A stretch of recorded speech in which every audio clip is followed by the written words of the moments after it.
నమస్తే. నా పేరు శ్రీనివాస్ అని మంచి మాట అని యూట్యూబ్ ఛానల్కి స్వాగతం సుస్వాగతం. ఈరోజు విషయం ఏమిటంటే 2019 సంవత్సరంలో ఎలక్షన్ జరగకముందు ఎలక్షన్ క్యాన్వాస్లో భాగంగా ప్రచారంలో భాగంగా తెలుగుదేశం పార్టీ కావచ్చు, మన వైఎస్ఆర్సీపీ పార్టీ కావచ్చు, వాళ్ళ ఎన్నికల మేనిఫెస్టోను రిలీజ్ చేశారు. అప్పుడు ఎన్నికల మేనిఫెస్టోలో మన ముఖ్యమంత్రి జగన్మోహన్ రెడ్డి గారు చెప్పిన వాగ్దానాలు ఏమిటప్ప అంటే అవన్నీ కనీసం అందులో 50% నెరవేర్చినా కానీ ఇప్పుడు ఇలా ప్రజలని ఈ విధంగా అడుక్కోవాల్సిన అవసరం ఉండేది కాదు. ఈవీఎంలు పగలగొట్టాల్సిన అవసరం ఉండేది కాదు. అభ్యర్థులని మీద గొడవలకి వెళ్ళి అభ్యర్థులను కొట్టి వాళ్ళని భయపెట్టాల్సిన అవసరం కూడా ఉండేది కాదేమో మోస్ట్లీ. వాళ్ళకన్నా ఆ వాగ్దానాల్లో 50% నెరవేర్చినాయి. కానీ ఇచ్చిన వాగ్దానాలు ఏమేమండి మీ అందరికీ తెలిసే ఉంటుంది ప్రజలకి. మద్యపాన నిషేధం చేసిన తర్వాతే 2024 ఎలక్షన్లో సంపూర్ణ మద్యపాన నిషేధం చేసిన తర్వాతే 2024 ఎలక్షన్లో ఓట్లు అడిగేదానికి వస్తామన్నారు. పోయింది అది. పోలవరం కంప్లీట్ చేస్తాము, 2021లో ఇచ్చేస్తాము వాటరు, అది ఇది అని ఎన్ని చేశారో. కనీసము చంద్రబాబు నాయుడు గారు చేసిన టీడీపీ హయాంలో చేసినటువంటి 72%, ఇంకొక 28% పెండింగ్ ఉంది. అది కంప్లీట్ చేసినంటే కనీసము మన ఆంధ్ర రాష్ట్ర ప్రజలు మిమ్మల్ని దేవుళ్ళుగా చూసేవాళ్ళు. అది పోయింది. అమరావతి విషయానికి వస్తే, అమరావతి ప్రపంచంలోనే 5వ అద్భుత నగరంగా తీర్చిదిద్దాలనే ఉద్దేశంతో అక్కడ ఒక మ్యాగజైన్లో కూడా పడింది, మన అమరావతి పేరు పడింది. అలాంటి అన్ని సౌకర్యాలు ఉన్నటువంటి అమరావతిని ఏదైతే చంద్రబాబు నాయుడు గారు హయాంలో చేశారో కనీసం దాంట్లో మీరు అదే కంటిన్యూ చేసినా, కొత్తగా లేకపోయినా కానీ కనీసం అదే విధంగా కంటిన్యూ చేసినా కూడా మన ఆంధ్రప్రదేశ్ పరిస్థితి ఎలాగో ఉండేది. ఇప్పటికే మన బెంగళూరులో, ఇప్పుడు నేను బెంగళూరులో ఉంటాను. బెంగళూరులో ఉన్నటువంటి సాఫ్ట్వేర్ కంపెనీల్లో 50% సాఫ్ట్వేర్ కంపెనీలు అర్థానికి అర్థము మీరు కానీ అమరావతిని డెవలప్ చేయంటే ఇప్పుడు అమరావతిలో ఉండేటివి అవి. ఆ కంపెనీలన్నీ అమరావతిలో ఉండేటివి. ఎంతో వేల లక్షల మందికి ఉద్యోగాలు దొరికేవి. దాని ఇండైరెక్ట్గా ఇంకొక 1-2 లక్షల మందికి ఉపాధి దొరికేది. సెల్ఫ్ ఎంప్లాయిడ్గా కావచ్చు. 1,00,000 మంది పనిచేస్తున్నారంటే వాళ్ళకి ఇంకొక 1,00,000 మందికి, ఆ 1,00,000 మంది పనిచేయడానికి అవసరమైనటువంటి నిత్యావసరాలు తీర్చడానికి ఇంకో 1,00,000 మందికి ఉద్యోగం దొరుకుతాయి. అంత అభివృద్ధి చెందుండే ఎవరికి అమరావతి. అదే కానీ మీరు చేసిందంటే మీకు ఓట్లు మీరు అడుక్కున్నా కానీ వచ్చి ఓట్లు వేసిండే వాళ్ళు ఆంధ్ర ప్రజలు. నాశనం చేసేసారు అమరావతిని. ఒక్కటి కాదు, ప్రతి వాగ్దానము మీరు చెప్పిన ప్రతి వాగ్దానము కంప్లీట్ చేయలేదు. మోసం చేశారు ప్రజలకి. ఉద్యోగస్తులకి పిఆర్సీ అన్నారు, సిపిఎస్ రద్దు చేస్తామన్నారు, పోయింది. నిరుద్యోగం క్యాలెండర్ ప్రతి సంవత్సరము జనవరిలో జాబ్ క్యాలెండర్ రిలీజ్ చేస్తామన్నారు, చేయలేదు. మీరు ఏం మొహం పెట్టుకునేసి మీరు ఆంధ్ర ప్రజలను ఓట్లు అడుగుతారు చెప్పండి? ఓట్లు ఏ విధంగా వేస్తారని అనుకుంటారు మీరు? ఇంత ఇప్పుడు ప్రతి ఒక్క ఇంట్లో నా స్మార్ట్ ఫోన్ అనేది ఉంది.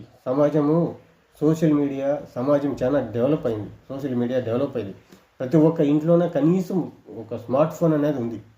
ప్రతి ఒక్కరికి చేస్తా. ఇప్పుడు యూట్యూబ్, ఈ సోషల్ మీడియా ద్వారా ఏ రహస్యమైనా కానీ ఏ విషయం కానీ దాచిపెట్టడానికి జరగదు. అది తప్పనిసరిగా ఏ తప్పు చేసినా తెలిసిపోతుంది. అంత సోషల్ మీడియా అభివృద్ధి చెందినటువంటి ఇలాంటి టైంలో మీరు చేసే కార్యక్రమాలన్నీ ప్రజలకు ఎలా తెలియకుండా ఉంటాయి అనుకుంటారు? మీరు మంచి చేసినా కూడా తెలుస్తుంది, చెడ్డ చేసినా కూడా జరుగుతుంది. మీరు ఏదైతే అవినీతి చేసినా కూడా తెలుస్తుంది, అక్రమాలు చేసినా జరుగుతుంది. ఒక రోజు క్రితం జరిగిన అక్రమాలన్నీ మరుసటి రోజు ఇమ్మీడియట్గా అందరి చేతుల్లోనే చూస్తున్నారు. అలాంటి టెక్నాలజీ డెవలప్ అయినటువంటి ఇప్పుడు మీరు మంచి పనులు చేసింటే కదా మీరు కనీసం మీకు ఓట్లు అడగడానికి రైట్ ఉంటుంది. అదే 5 సంవత్సరాలు మీకు 175 అసెంబ్లీ స్థానాలు ఉన్నటువంటి రాష్ట్రంలో 151 స్థానాలు ఒక పార్టీకి వచ్చిండాయంటే ప్రజలు మీ మీద ఎంత నమ్మకం పెట్టింటారు, ఎంత నమ్మకం ఉంటారు, మిమ్మల్ని ఎంత నమ్మింటారు. సమాజం బాగు చేస్తారని, అభివృద్ధి చేస్తారని, అందరికీ ఉద్యోగాలు కల్పిస్తారని. అమరావతి ఆ చుట్టుపక్కల ప్రజలైతే ఎన్నో ఆశలు పెట్టుకున్నారు. వాళ్ళ ఆశలన్నీ నాశనం చేసి పారేశారు. ఇప్పుడు వచ్చేసి ఓటేయండి, నా పేదలు, నా ఎస్టీలు, నా బీసీలు, నా అక్క చెల్లెలు, నా అవ్వాతాతలు ఓట్లేయండి అనేస్తే ఎలా వేస్తారు? కనీసం 82% ఎలక్షన్ పోలైంది కదా. నా అంచనా ప్రకారం మీ వైఎస్ఆర్సీపీ పార్టీకి ఒక 20 to 25% ఓట్లు కూడా పడిండవు ఆ 82%లో. ఎవ్వరు చెప్పండి, ఎవ్వరికి మీరు మంచి చేశారని మీకు ఓట్లు వేయడానికి ఎంతమందిని ఈ వైఎస్ఆర్సీపీ పార్టీ అధికారంలోకి ఎంతమంది చనిపోయారు ప్రజలు? నీతిగా నిజాయితీగా ఏదైనా విమర్శిస్తే చంపేయడమే. ఇంత చేసిన తర్వాత కూడా మీరు ఎలక్షన్లో ఓట్లు అడిగేసి నేను 151 కాదు ఇంకా ఎక్కువ వస్తాయి అనేసి అది ఏ విధంగా మీరు అనుకుంటారో తెలియదు, కానీ ఆంధ్ర ప్రజలకైతే చాలా మోసం చేశారు. దాని శిక్ష ఇప్పుడు మీరు అడుక్కోవాల్సిన అవసరం లేకుండా మీరు 150 కాకపోయినా కనీసమైన 100 సీట్లైనా తప్పనిసరిగా ఆంధ్ర ప్రజలు ఇచ్చేవారు. మీరు కానీ మంచి పనులు చేసి ఉంటే. సమాజాన్ని నాశనం చేశారు. అప్పులు ఊబిలో కూర్చే మన రాష్ట్రాన్ని అప్పులు ఊబులను దొబ్బేశారు. అప్పులు ఎవరు కడతారా? అప్పులు ఇప్పుడు మీరు ఓడిపోతారు, మీ చేతికైనా కడతారా? ఏ ఒక్కరు ఎవరి చేతికి? ప్రజలు కష్టపడి సంపాదించే ట్యాక్సుల రూపంలోనే అప్పులు తీర్చాల్సి ఉంటుంది. అన్ని అప్పులు చేసేసి కనీసం ఏమైనా అభివృద్ధి చేశారంటే లేదు. అభివృద్ధి నిల్లు, అప్పులు ఫుల్లు. అదే 5 సంవత్సరాల అధికారము జగన్మోహన్ రెడ్డి గారు 5 సంవత్సరాల అధికారం ఈ విధంగా ఇంత సపోర్ట్తో ఉండి ఇన్ని లక్షల అప్పులు చేసి ఇంత ఉన్న అధికారం కానీ సపోజు నాకే కానీ ఉండిందంటే జగన్మోహన్ రెడ్డి గారు సపోజ్ అది గొప్ప అని చెప్పడం లేదు నేను, అలాంటి అధికారం కానీ నా చేతిలో ఉండిందంటే బంగాళాఖాతం నుండి అనంతపురంకి పైప్ లైన్ల ద్వారా నీరు తెప్పించి కరువు మొత్తం తీర్చేంత వర్క్ నేను చేసిండేవాడిని.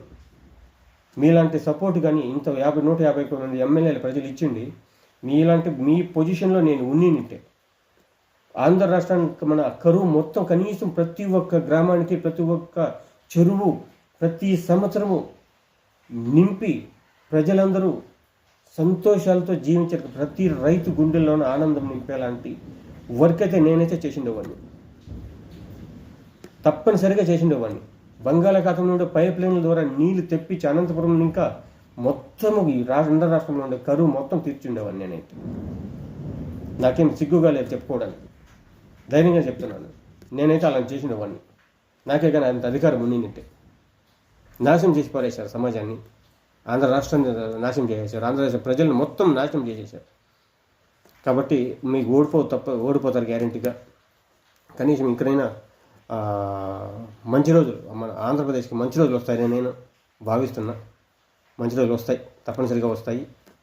మీరు చేసిన పనుల వల్లనే మీరు ఓడిపోతున్నారు, అందులో నో డౌట్ అండి. Thank you.